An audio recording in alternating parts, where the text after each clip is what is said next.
오늘은 우리가 이제 에스겔서 이제 19장을 좀 생각을 해볼 텐데요.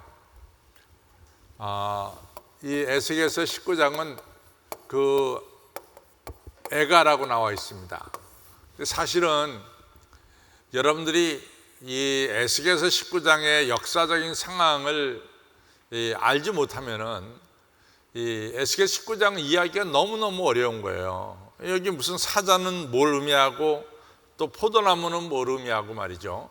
그러니까 이 성경은 우리가 알다시피 그 성경의 그 상황, 이 역사적인 상황, 그걸 갖다 우리가 이제 영어로는 이 상황을 갖다가 이 콘텍스트라고 그러거든요. 이 콘텍스트를 우리가 이제 좀 정확하게 알아야만이 우리가 이 오늘 에스겔서 19장을 이해할 수가 있습니다. 근데 아시다시피 예언자들은 이 허공에다 대고 이 말씀을 전한 분이 아니라 구체적인 역사적 상황 속에서 이 하나님 말씀을 대언했습니다. 그래서 예언서의 말씀 속에는 구체적인 역사적 상황이 들어있다 하는 얘기입니다. 제가 여러 번 말씀드렸지만은 한 번 더 우리가 이제 복습을 해보면 뭐냐면은 우리가 이 주전 첫 번째는 주전 612년에 중동에 이 아주 놀라운 큰 일이 벌어집니다. 이 중동에 이제 큰 일이 벌어지는데 그것은 뭐냐면은 사실은 612년까지 누가 지배했냐면 아시리아가 지배했습니다. 아시리아의 수도는 니느웨입니다. 니느웨죠. 우리가 요나서에서 니느웨 하면 잘 알죠. 니느웨 가서 복음을 전하라는데 요나가 도망갔죠. 이 니느웨가 이제 아시리아의 수도죠.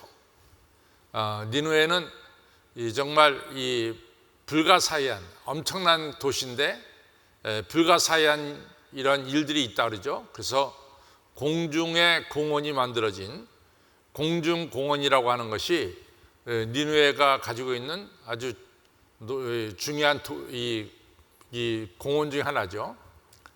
근데 이 아시리아가 그 바벨론은 사실은 조그만 도시국가에 불과했는데 이 바벨론이 612년에 니느웨를 침공하니까 그래서 니느웨가 무너졌어요. 그 당시 사람들이 전혀 생각하지 못했습니다. 그래서 이것은 아주 역사적인 굉장한 사건입니다. 아시리아가 무너지고 이 바벨론이 이같이 중동의 최강자로 이같이 자리를 잡게 되는 거죠. 근데 이제 우리가 이때 바벨론은 신바벨론이라고 부릅니다. 네오 바벨론 이렇게 바벨로니아 말하죠. 뉴 바벨론. 요 바벨론은 612서부터 539년까지 존재합니다. 근데 이 바벨론, 뉴 바벨론 할 때는 옛날에도 바벨론이 있었다는 얘기죠. 그렇죠? 옛날에도. 그 옛날에 있었던 바벨론이 너무 유명해요. 주전 1800년서부터 1600년까지 존재한 바벨론인데 이것을 뉴바벨론, 신바벨론이라고 하면 이것은 당연히 구바벨론이라고 말할 수 있겠죠. 구바벨론. 근데 왜 제가 이 구바벨론을 갖다 언급하냐면은 여러분들 하무라비 법전이라고 하는 이 내용을 여러분들 들었을 거예요. 하무라비 법전. 근데 이 하무라비라고 하는 이 왕께서 그 당시에 법을 만들었어요. 그것이 하무라비 법전입니다. 근데 이 법이 너무 중요한 것 중에 하나가 뭐냐면 우리가 렉스한 법이고 탈리오의 법이다. 이런 법 중에 하나가 뭐냐면 눈은 눈으로 이는 이로. 이것이 바로 이 하무라비 법의 아주 유명한 법이죠. 눈은 눈으로 또 이는 이로. 이런 굉장히 유명한 법을 만들었어요. 그런데 여러분과 제가 지금 생각하기에는 이것이 굉장히 너무 야비한 법이 아니냐, 상대방이 눈을 쳤다고 해서 내가 똑같이 눈을 치고 너무 이것은 야비한 법이 아니냐. 그러나 실제적으로 들어가면은 이 법은 상당히 더 이상 화가 커지지 않도록 막은 법이다라는 사실이에요. 여러분도 항상 알다시피 상대방이 나한테 한마디를 하면은 여러분은 그 상대방한테 몇 마디를 합니까? 한마디 합니까? 두 마디 합니까? 두 마디, 세 마디 해요. 그러니까 자꾸만 이 싸움이 붙으면 커지는 게 상대방이 한 대 때리면 내가 상대방이 한 대 때리면 좋겠는데 한 대 맞으면 한 대 때리는 걸로 끝나는 것이 아니라 두 대, 세 대를 때리잖아요. 그러니까 이게 자꾸 커진단 말이죠. 그러니까 하므라비라는 왕은 이것을 갖다가 더 확전되지 않기 위해서 눈은 눈으로, 이는 이로 이렇게 법을 정했습니다. 그 법이 구약의 법에도 들어왔어요. 눈은 눈으로, 이는 이로. 자, 그래서 제가 말한 것은 610여 년에 신바벨론이 아시아를 이겼습니다. 두 번째로 중동에서 큰 역사가 일어난 것은 뭐냐면 609년입니다. 609년에 애굽하고 아시리아하고 하는 아마 서로 이 군사적 동맹 관계가 있었던 것 같아요. 그러니까 아시리아 니느웨를 수도를 빼앗기고 나서 아시리아가 수도를 어디로 옮겼냐면 하란으로 옮겼어요. 하란. 여러분 하란 잘 알잖아요. 아브라함이 이 갈대 우르 지방을 떠나서 가나안 땅에 오기 전에 하란에 머물렀잖아요. 이 하란입니다. 이 하란에 머무른 아시리아를 돕기 위해서 애굽 왕 그 당시에 느고 2세가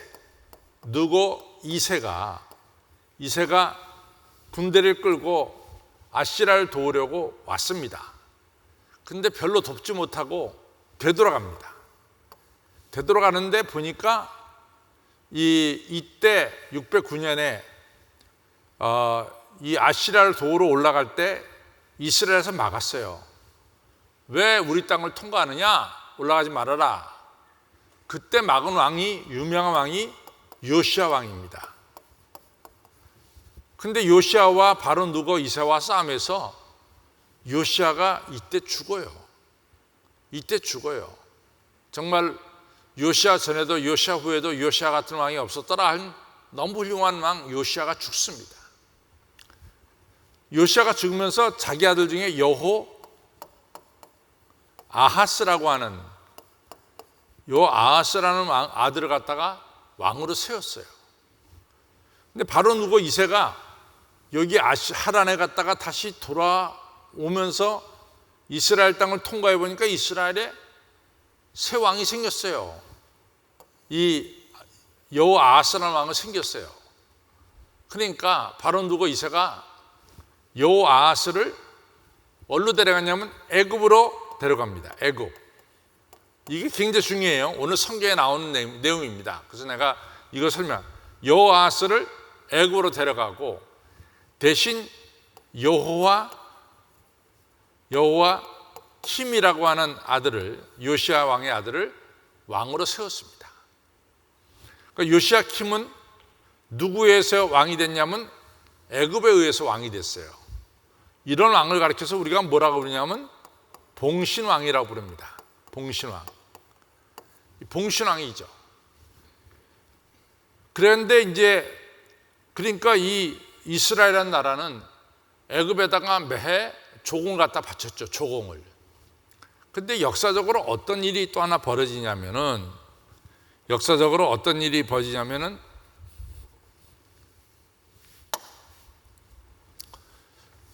주전 605년에 말이죠.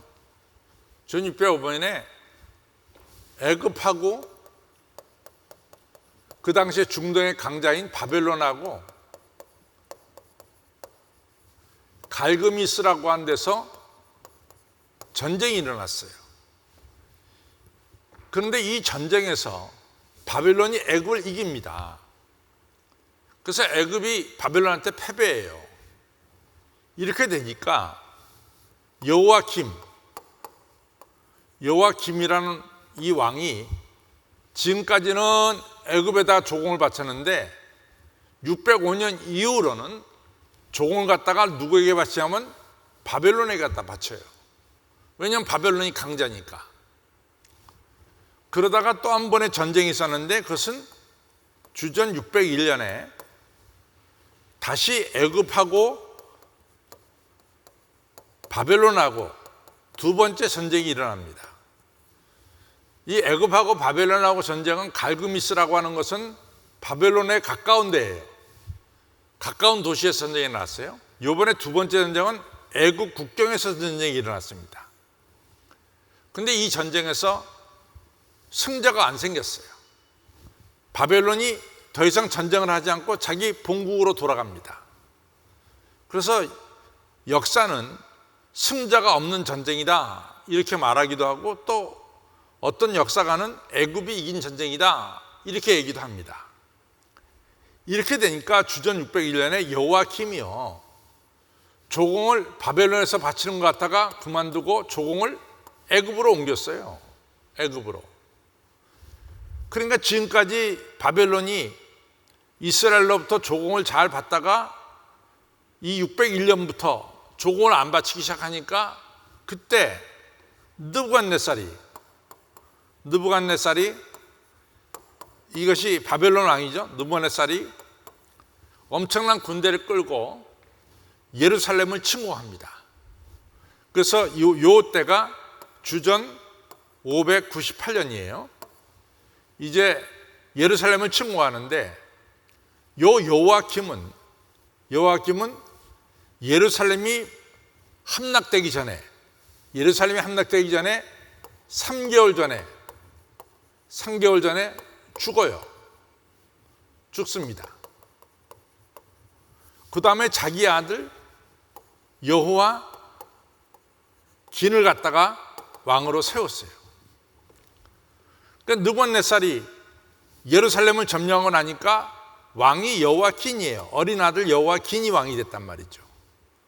그러니까 느부갓네살이 여호야긴을 이번에는 바벨론으로 포로로 끌고 갑니다. 바벨론으로. 그렇죠? 그 다음에 누구를 왕으로 세우냐면 이 여호야긴의 아저씨 시드기야를 왕으로 세우죠. 이것이 바로 598년에 일어났어요. 그로부터 12년 뒤에 587년에 이제 예루살렘은 완전히 망하게 됐습니다. 그러면 제가 지금까지 설명한 것 중에서 제가 여기 오늘 에스겔서 19장하고 연결되는 게 두 가지가 중요한 게 나와요. 두 가지가. 하나는 요시아의 아들 중에서 애굽으로 끌려간 왕의 이름이 누굽니까? 요시아 왕의 아들 중에서 애굽으로 바벨론 포로로 끌려간 왕이 누구겠어요? 여호아하스예요. 그렇죠? 여호아하스가 끌려갔습니다. 그 다음에 요시아의 손자가 되겠어요. 그러나 요시아의 손자라고 말하기보다는 유다 왕 중에서 또 한 명은 바벨론으로 포로로 끌려갔어요. 그 왕이 누굴까요? 여호야긴 왕이에요. 그래서 오늘 성경에는 두 왕이 나와요. 하나는 애굽으로 포로로 끌려간 여호아하스라는 왕과 또 하나는 바벨론으로 끌려간 여호야긴이라는 왕이 오늘 성경에 나옵니다.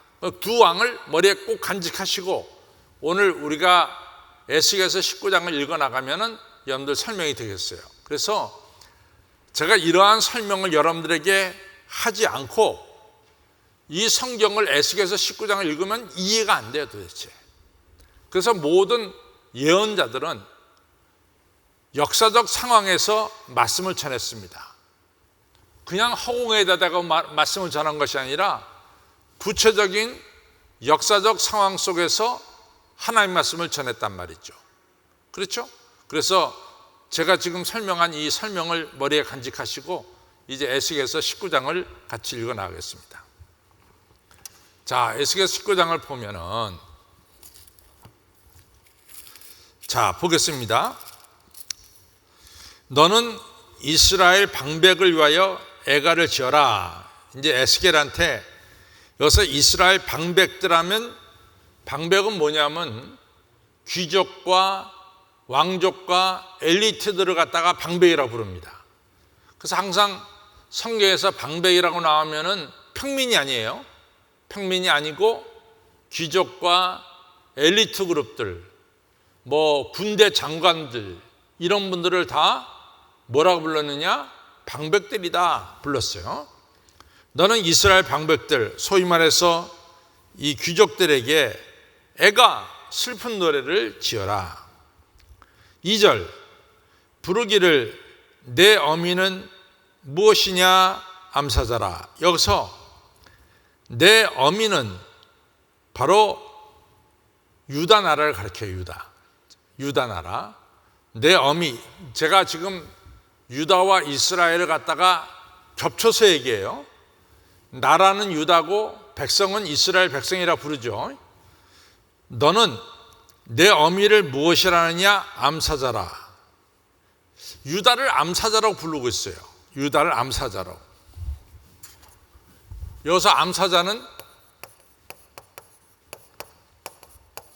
유다 나라를 가리켜요. 유다, 남쪽 유다를 가리켜요.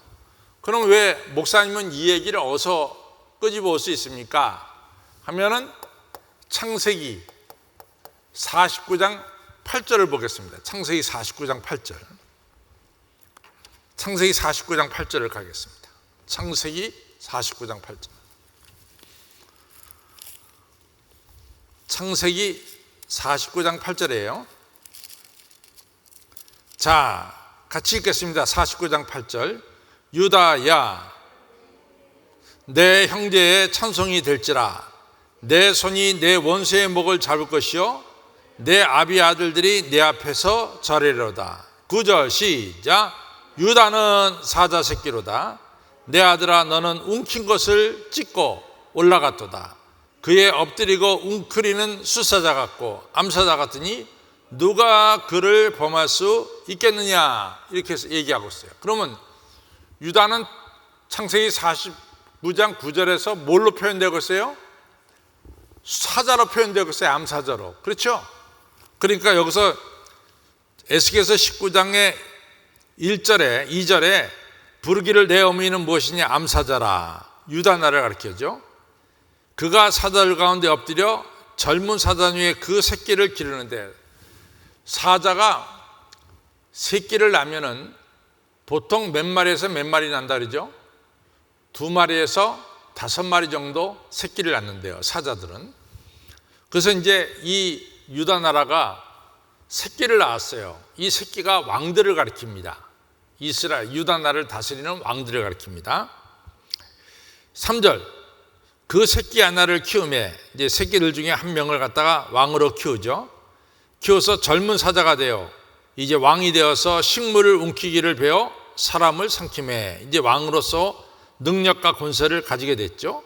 그런데 4절, 이방이 듣고 함정으로 그를 잡아 갈고리로 꿰어 끌고 애굽 땅으로 간지라. 애굽 나라가 이 젊은 사자를 함정으로 잡아서 갈고리로 꿰어서 애굽 땅으로 간지라. 누구를 가리킬까요? 여호아하스를 가리키죠. 그렇죠? 여호아하스를 가리키는 거예요. 그래서 왕들 중에 여호아하스라는 왕이 바벨론 포로, 애굽의 포로로 끌려간 것을 지금 말씀하고 있습니다. 그렇죠? 자, 5절, 암사자가, 유다 나라가 애굽으로 포로로 끌려간 여호아하스가 돌아오기를 기다렸죠. 돌아오기를. 근데 안 돌아와. 애굽에 포로로 끌려갔더니 안 돌아와. 암사자가 기다리다가 소망이 끊어진 줄 알고 또 다른 새끼 하나를 또 취하여 젊은 사자가 되게 하니, 또 다른 왕을 세웠단 말이죠. 젊은 사자가 되매 여러 사자 가운데 왕래하며 식물 움키기를 배워 사람을 삼키매, 이제 왕의 권세를 가졌다 이거죠. 그의 궁실들을 헐고 성읍들을 회파하니 그 우는 소리로 인하여 땅과 그 가득한 것이 황무하게 된지라. 그러니까 지금 유다 나라가 궁실이 헐어지고 성읍들이 회파되는 이런 어려운 일이 생겼어요. 이방에 둘려있는 지방에서, 이방, 바벨론을 가리키죠. 이방에 둘려있는 지방에서 그를 치려고 와서 그의 위에 그물을 치고 함정에 잡아 갈고리를 깨고 철롱에 넣어 끌고 어디로 갔어요? 바벨론 왕에 이르렀더니 그를 옥에 가두어서 그 소리로 다시 이스라엘 산에 들리지 않게 하려 함이라. 여기서 또 다른 젊은 사자 유다 왕이 바벨론의 포로로 끌려갔어요. 이 왕은 누굴까? 여호와 긴 왕이죠. 첫 번째 젊은 사자는 누구? 여호아하스. 두 번째 지금 사자는 누구? 여호와 긴. 왕들이 다 포로로 끌려가니까 이것처럼 슬픈 얘기가 어디 있어요? 슬픈 얘기죠. 이렇게 해서 19장의 1달락 전반전이 끝납니다. 이제 후반전으로 들어갑니다. 두 번째 이제 애가죠. 내 피의 어미는 물가에 심긴 포도나무 같아서, 처음에는 유다 나라를 암사자로 표현하고 두 번째 연애는, 두 번째 단락에서는 유다 나라를 뭐로 표현하느냐? 포도나무로 표현합니다. 그러면은 강 목사님은 왜 유다 나라가 포도나무로 얘기됩니까? 라고 물어보면 성경에 정말 많은 곳에서, 우리가 이사야 5장에서도 이스라엘 가리켜서 포도나무라고 말하고 있고, 또 우리가 조금 전에 창세기 49장 9절 읽었어요. 누가 49장 11절을 한번 보겠습니다. 49장 11절. 49장 11절입니다. 창세기 49장 11절. 자, 11절을 보겠습니다. 그의 나귀를 포도나무에 매어 그 암나귀 새끼를 아름다운 포도나무에 맬 것이며 그 옷을 포도주에 빨며 그 복장을 포도즙에 빨리로다. 다시 말해서 유다 나라를 정말로 풍성한 포도나무로 비유하고 있습니다. 자, 다시 이제 돌아갑니다. 내 피의 어미는 물가에 심긴 포도나무 같아서 무리만으로 실과가 많고 가지가 무성하며, 유다 나라 그랬다 그 말이죠. 그 가지들은 건강하여, 이 경강이 아니라 건강하여 권세 잡은 자의 홀이 될 만한데, 제가 이제 이 성경을 보면서 재밌는 게 뭐냐면, 이게 사투리를 쓴 사람이 성경을 갖다 썼어요. 사투리를 쓴 사람이. 이게 건강하여가 맞는 거거든, 건강하여가. 근데 사투리 쓰는 사람들이 건강을 갖다 경강이라고 또 부르는 사람이 있다고. 경강. 건강을 갖다가 경강이라고 부르는 사람이 있었다고. 근데 이렇게 된 것은 한문 성경을 갖다가 한글로 옮기는데 경강으로 쓴 거예요. 근데 이게 그대로 나오는 거야. 사실은 고쳐져야지, 건강으로. 그렇죠? 이해가 되시죠? 예, 이 건강입니다, 건강. 자, 보겠습니다. 그 가지들은 건강하여 권세 잡은 자의 홀이 될 만한데, 그 하나의 키가 굵은 가지 가운데서 높았으며 많은 가지 가운데서 튀어나와 보이다가, 여기서 가지는 또 왕들을 가리킵니다. 여기서 가지는, 포도나무에 있던 가지는 왕들을 가리키죠. 분노 중에 그 가지가 뽑혀서 땅에 던짐을 당하고 그 실과는 동풍에 마르고, 분노 중에 뽑혀서, 가지가 하나가 뽑혀서 땅에 던짐을 당합니다. 그 다음 실과는 동풍에 마릅니다. 동풍은 동쪽에서 오는 바람이죠. 뜨거운 바람. 그러면 이스라엘 기점으로 해서 이스라엘의 서쪽은 어디입니까? 이스라엘의 서쪽은 어딜까요? 여기 이스라엘입니다. 이게 이스라엘인데, 이스라엘의 서쪽은 어딜까요? 서쪽은 지중해입니다. 그렇죠? 서쪽은 지중해예요. 북, 남, 동, 서죠. 서쪽은 지중해입니다. 그럼 동쪽은 뭘까? 동쪽은 아라비아 사막이에요. 그렇죠? 동쪽에는 또 누가 있습니까? 바벨론이 있습니다. 그렇죠? 그래서 이스라엘 기점으로 해서 서쪽은 지중해, 동쪽은 아라비아 사막이 있고 더 넘어서 뭐가 있어요? 바벨론이 있어요. 동쪽에서 바람이 부는 거야. 동풍. 다시 말해 동쪽에서 바벨론 군대가 쳐들어온 거죠. 그렇게 되니까 어떻게 됐느냐? 이 동쪽에서 바람이 불으니까 이제 이 동풍의 모든 이스라엘은 동풍의 그 실과는 마르고 그 건강한 질은 꺾이고 말라 불에 탔더니 이제는 광야 메마르고 가물이 든 땅에 삼킨 바 되고, 불이 그 가지 중에, 여기서 불은 하나님의 심판을 가리켜 그 가지 중에 하나에서부터 나와서 그 실과를 태우니 권세 잡은 자의 홀이 될 만한, 그러니까 유다 나라의 왕이 될 만한 건강한 가지가 없도다. 이것이 바로 에가라. 후에도 에가가 되리라. 바벨론한테 망해서 이제는 유다 나라의 왕이 다 사라졌도다. 그러니까 처음부터 끝까지 다 슬픈 얘기예요. 그러니까 이게 에가라. 슬픈 얘기니까 에가란 말이죠.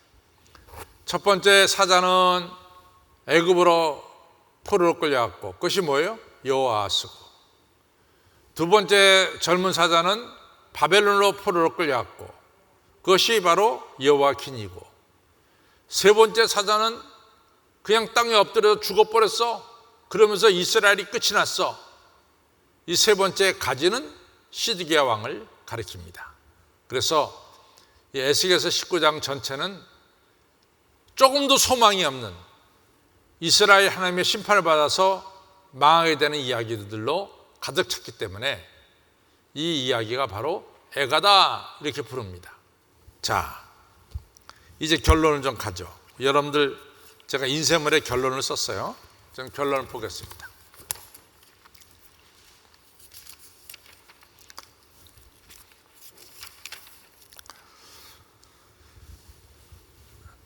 자, 결론 시작. 하나님께서 오만한 자를 심판하시는 것을 알 수 있습니다.